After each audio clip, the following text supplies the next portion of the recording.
इस वक्त हम जो है दरिया से तकरीबन 3 किलोमीटर दूर खड़े हैं। तो यहाँ पे भी तकरीबन 5-5 फुट पानी ये घरों के साथ लगा हुआ है अभी भी, जो निशान आपको नज़र आ रहे हैं। तो आपको पता है ये इमरजेंसी ऐसी होती है कि इसमें पूरा पूरा सब कुछ जो है ना शिफ्ट कर लेना बहुत आसान नहीं होता। पहले दिन से ही हम लोगों ने मेडिकल कैंप्स लगाए हुए यहाँ पे 2 जो इस इलाके में है। ये तकरीबन 15 किलोमीटर का जो फासला है इनका दोनों कैंप्स का।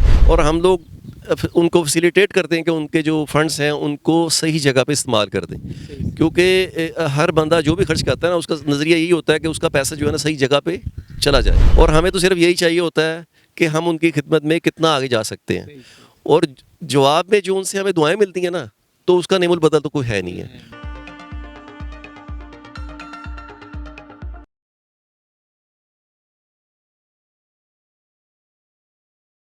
अस्सलाम वालेकुम। पाकिस्तान ऑन एयर के साथ मैं हूं आबिद इकबाल। सैलाब की सूरत हाल की अगर बात की जाए तो जनूबी पंजाब का जो एरिया है वो सबसे ज़्यादा मुतासर हुआ है। इन मुतासरीन के जो घर हैं वो मुकम्मल तौर पर तबाह हो चुके हैं।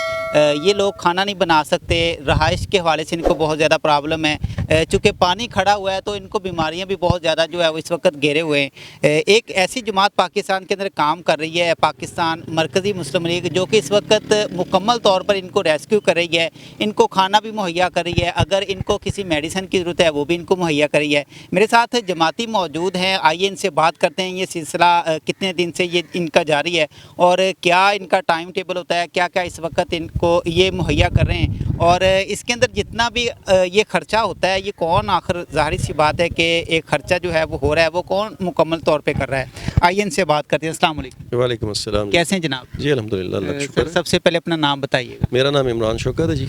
इमरान साहब बताइएगा कि ये एरिया कौन सा है?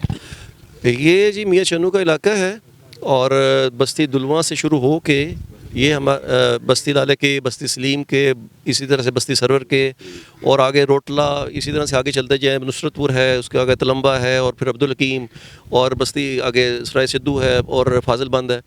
और यहाँ तक ये पूरा 100 किलोमीटर तकरीबन एक बेल्ट है पूरा, जिसमें रावी दरिया के जो इस वक्त खौफनाक किस्म का जो सैलाब है, इससे पूरा इलाका जो है ये इफेक्ट हुआ हुआ है इससे। सर बताइएगा कि यहाँ पर तकरीबन किस हद तक पानी यहाँ पर आया था, और अंदाज़न जो है वो कितना ऊपर आ गया था तकरीबन? इस वक्त हम जो है दरिया से तकरीबन 3 किलोमीटर दूर खड़े हैं। तो यहाँ पे भी तकरीबन 5-5 फुट पानी ये घरों के साथ लगा हुआ है अभी भी, जो निशान आपको नज़र आ रहे हैं। तो अभी तकरीबन 4-4.5 फुट पानी उतर गया है, लेकिन इसके बावजूद अभी 2-2.5 फुट पानी जो है यहाँ पे मौजूद है। इमरान साहब बताइएगा कि इस इलाके की क्या सूरत हाल है? मकानात बच गए हैं, लोग जो है उनके नुकसानात के हवाले से बताइएगा कि किस हद तक हुए हैं? बेसिकली जितने भी दरिया के बेट के अंदर इलाके हैं उनमें तो जो घरों का काफ़ी ज़्यादा नुकसान हुआ है, काफ़ी सारे लोगों ने सामान निकालने की कोशिश तो की है, लेकिन आपको पता है ये इमरजेंसी ऐसी होती है कि इसमें पूरा पूरा सब कुछ जो है ना शिफ्ट कर लेना बहुत आसान नहीं होता। इसके बावजूद जो है जो कच्चे मकानात हैं वो काफ़ी सारी दीवारें गिर गई हैं, लोगों की छतें वगैरह गिरी हैं। तो लोगों ने अपनी मदद आपके तहत और कुछ जमात ने उनकी कोशिश की है कि उनको जितना भी हो सकता है फैसिलिटेट करने के लिए जमात काम कर रही है, लोग भी कोशिश कर रहे हैं कि उनके नुकसान कम से कम हो। लेकिन इसके बावजूद भी सैकड़ों लोग हैं, सैकड़ों घर हैं बल्कि जो इस वक्त इससे मुतासर हो चुके हैं। चूँकि सर अचानक से कोई मुश्किल आ जाना और इंसान को समझ ही नहीं आती कि क्या किया जाए और क्या ना किया जाए। मुश्किल की इस घड़ी के अंदर ज़ाहिर सी बात है कि उनको हर चीज़ की ज़रूरत है जो कि ज़रूरियाती ज़िंदगी के अंदर होती है। बताइएगा कि क्या क्या सहूलियात आप उनको दे रहे हैं और कब से जो है वो यहाँ पर आप आ रहे हैं? तकरीबन 4 दिन हो गए हैं जब यहाँ पे आके फ्लड का जहाँ प्रॉब्लम यहाँ पे एकदम बढ़ा है ना। तो जमात उससे अल्हम्दुलिल्लाह हम लोगों ने 2 दिन पहले ही यहाँ पे सर्वे वगैरह करना शुरू कर दिया था कि कहाँ पे क्या क्या चीज़ की ज़रूरत है। इवन कश्ती जो प्रोवाइड करनी है वो हम लोग यहाँ पे ले आए थे 2 दिन पहले ही सैलाब आने से। और जो हमारे कैंप्स की जगह हैं वो कर ली गई थी कि पॉइंट आउट कि कहाँ पे हमने कैंप्स वगैरह लगाने हैं। तो उसके बाद हम लोग तकरीबन जितने भी लोग फैक्ट्रीज़ हैं उनको खाने के लिए, मेडिकल की जो सहूलियात हैं उसके लिए, और उसके बाद अब आज हमारे बल्कि चारे के लिए भी हमारा आ रहा है कि जानवरों के लिए चारा भी ज़ाहिर है यहाँ पे बहुत शॉर्टेज है। तो उसके लिए भी जमात काम कर रही है कि जहाँ पे भी मुमकिन होता है हम उनको फैसिलिटेट करते हैं, उसके लिए प्रोवाइड करते हैं।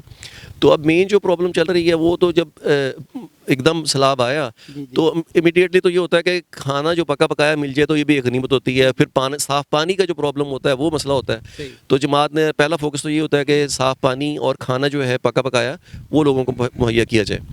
अभी कल भी हमने अल्हम्दुलिल्लाह जो अब क्योंकि थोड़ा सा सेटल डाउन हो गया मामला, तो कल राशन पैक्स भी हमने यहाँ पे डिस्ट्रीब्यूशन की थी आगे हमारा जो कैंप है वहाँ पे।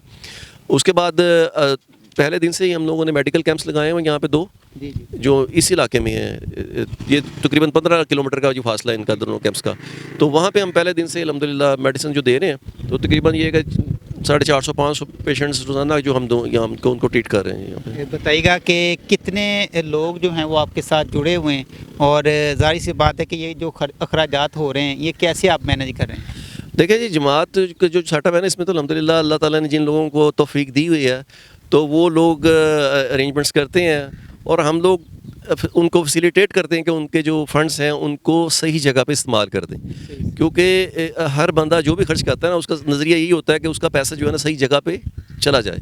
तो अल्हम्दुलिल्लाह लोगों को एतमाद है जमात के ऊपर, तो लोग देते हैं कंट्रीब्यूशंस। जो खाना बना के लाते हैं उनको भी हम फैसिलिटेट करते हैं। जो मेडिकेशन दे सकता है उसको मेडिसिन्स, और जो नगद सूरत में इमदाद करते हैं तो उनको फिर हम वैसे ही, जैसे लोगों की ज़रूरत डिमांड होती है तो हम उनको वैसे का वैसे ही उनको हम सर्विसेज डिलीवर कर देते हैं। लास्ट पे बताइएगा कि वतन अजीज़ के ऊपर इस वक्त बहुत मुश्किलात हैं, तो जब आप यहाँ पर आते हैं, इनको खाना तकसीम करते हैं, अद्वियात जो है वो इनके मुताबिक इनको दी जाती हैं, या दूसरी जो ज़रूरत ज़िंदगी की चीज़ें होती हैं वो इनको देते हैं, तो कैसा महसूस होता है? वो लोग किस नज़र से फिर जो है वो उन चीज़ों को देखते हैं? देखिए, हाँ, हमारी जो जमात का मोटो है ना जी, वो तो सिर्फ़ और सिर्फ ये है कि मुल्क के इस्तेहकाम के लिए और अपने लोगों की खिदमत के लिए जमात पहले दिन से काम कर रही है। और हमें तो सिर्फ यही चाहिए होता है कि हम उनकी खिदमत में कितना आगे जा सकते हैं, और जवाब में जो उनसे हमें दुआएं मिलती हैं ना, तो उसका नेमुल बदल तो कोई है नहीं है। तो जमात को चाहिए भी यही कि हमारे लोग सेफ हों, अमन से रहें। ये हमारा मोटो है, उसके लिए जमात हमेशा दिन रात काम कर रही है। लास्ट पे बताइएगा कि क्या देखने वालों को मैसेज देंगे? ये वो लोग हैं जो कि कल तक दे रहे थे, अब मुश्किल वक्त आ चुका है, आफत आ चुकी है, अब इनको लेना पड़ रहा है, तो हमारे देखने वालों के लिए क्या मैसेज देंगे कि वो इन लोगों के साथ किस तरह ताउन करें, क्या तरीक़ाकार होना चाहिए, क्या इनकी ज़रूरियात हैं? देखिए जी, अल्हम्दुलिल्लाह ये जितना भी एरिया है बहुत ही ज़्यादा ज़रखेज़ और अच्छा एरिया, और यहाँ पे जो भी लोग रह रहे हैं बड़े मतलब बाइज़्ज़त लोग हैं, और ऐसा नहीं है कि वो मतलब ये मांगने वाले, ये इस किस्म की कोई चीज़ नहीं है, बल्कि ये खर्च करने वाले लोग हैं। तो अब ये जो मुसीबत आ गई है तो इसमें ज़ाहिर है बाकी लोगों का फ़र्ज़ बनता है कि वो आके इनको देखें, इनकी ज़रूरियात को देखें। एक तो ये कि घर बैठे खर्च कर देना वो और बात है, लेकिन ये कि अब आप जब ऑन ग्राउंड आते हैं तो आपको सही पता चलता है कि यहाँ पे लोगों की क्या मसाइल हैं। अब जैसे पानी खड़ा है तो अब कोई अगर मुखैर बंदे हैं, वो चाहते हैं, उनको चाहिए कि वो लेके आएँ अपना कोई सोल्यूशन लेके आएँ कि इनका पानी कैसे निकाल के देना है। इनके अगर मतलब और है जैसे घरों की तामीर है, ये मतलब मुख्तलिफ इतने काम है करने के लिए कि अगर लोग आएँ और देखें तो इंशाल्लाह फिर ये कि इन लोगों के मसाइल जल्द से जल्द हल हो सकते हैं। बहुत शुक्रिया। नाज़रीन, आपने देखा होगा कि पाकिस्तान के अंदर इस वक्त जो सैलाबी सूरत हाल है उसके अंदर पाकिस्तान मरकज़ी मुस्लिम लीग जो है वो सबसे आगे है, चूँकि इनकी हमेशा से यही कोशिश रहती है कि हर मुश्किल वक्त के अंदर पाकिस्तान के ऊपर जो मुश्किल टाइम आता है उसके अंदर पाकिस्तान को ज़्यादा से ज़्यादा जो है वो हेल्प की जाए, लोगों की ज़्यादा से ज़्यादा हेल्प की जाए। इन्होंने तरीक़ाकार बताया कि अगर आपके पास गुंजाइश है, आप करना चाहते हैं, तो इन इलाकों के अंदर आएँ, देखें कि इनको क्या चीज़ की ज़रूरत है, खाने की ज़रूरत है, मेडिसिन की ज़रूरत है, इनके लिए मकान बनाने की ज़रूरत है, या इनके आप देख सकते हैं कि करीब इनकी फसलों के अंदर पानी खड़ा हुआ है, अगर उसकी कोई हिसाब लगता है तो इनका जो पानी है वो निकाला जाए ताकि ये अपनी ज़िंदगी के अंदर दोबारा से खुशहाल हो सके। एक नई स्टोरी के साथ मिलेंगे। अपना ख्याल